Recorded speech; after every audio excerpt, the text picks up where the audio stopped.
దేనికి madam? Congratulations. Positive fertility ఏమిలో success అయినందుకు మీ ఇద్దరికి చాలా చాలా congratulations. Thank you so much madam.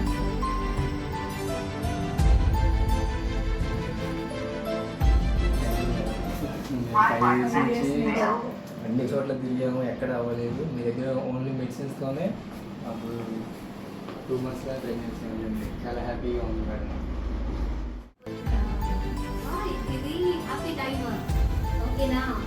ఇప్పుడు జాగ్రత్తగా విని జాగ్రత్తగా